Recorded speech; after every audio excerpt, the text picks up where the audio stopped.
নমস্কার বন্ধুরা, রাধে রাধে। আমরা আজকে জানব ভগবান কাকে বলে বা ভগবান কে। চলুন বন্ধুরা, যার মধ্যে সমগ্র ঐশ্বর্য, বীর্য, যশ, শ্রী, জ্ঞান এবং বৈরাগ্য এই 6টি গুণ থাকে পূর্ণমাত্রায়, বর্তমান তাকে আমরা ভগবান বলি। ভগবান কে?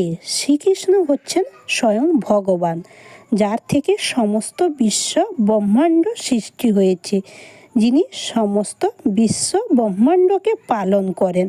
ভগবান শব্দের অর্থটা হচ্ছে ভ মানে ভূমি বা মাটি, গ মানে গগন বা আকাশ, ব মানে বায়ু বা হাওয়া বা বাতাস, আ মানে আগুন বা অগ্নি, দন্তন মানে নীর বা জল।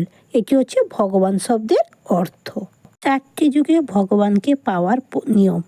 সত্য যুগে পাওয়ার নিয়ম হচ্ছে তপস্যার দ্বারা। ত্রেতা যুগে পাওয়া যাবে ভগবানকে সন্তুষ্ট করা যাবে যজ্ঞের দ্বারা। দ্বাপর যুগে ভগবানকে সন্তুষ্ট করা যাবে পুজো অর্চনার দ্বারা। কলিযুগে ভগবানকে হরিনাম সংকীর্তনের দ্বারা সন্তুষ্ট করা যাবে। এই হরিনাম সংকীর্তন হচ্ছে হরে কৃষ্ণ। বন্ধুরা, এর অর্থটা কী? চলো, হরি শব্দের অর্থ হলো হরণ করা, যিনি আমাদের জন্ম মৃত্যু জরা ব্যাধি চিরকালের জন্য হরণ করেন, সচিদানন্দ পরম গতি দান করেন, তিনি হচ্ছেন হরি। কৃষ্ণ শব্দের অর্থ যিনি প্রতিদিন জীবকে মায়ার কবল থেকে আকর্ষণ করে নিজ নিত্য দাসের পরমা আনন্দ ভোগ করেন। কৃষ্ণ হচ্ছেন পরমেশ্বর ভগবান, পরম ব্রহ্ম।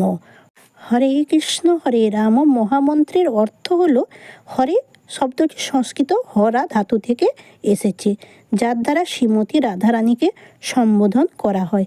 কৃষ্ণ শব্দটির দ্বারা পরম পুরুষোত্তম ভগবান শ্রীকৃষ্ণকে বোঝায়।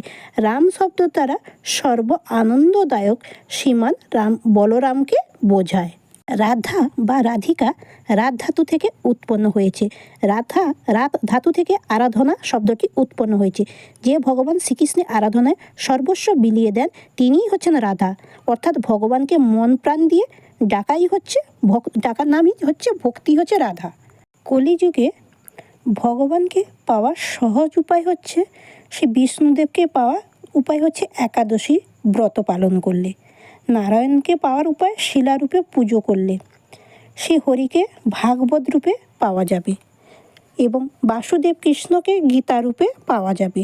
শ্রীকৃষ্ণকে নাম সংকীর্তন দ্বারা পাওয়া যাবে, যেমন হরে কৃষ্ণ মহামন্ত্র। মাতা লক্ষ্মীকে তুলসী রূপে পাওয়া যাবে। মাতা গঙ্গা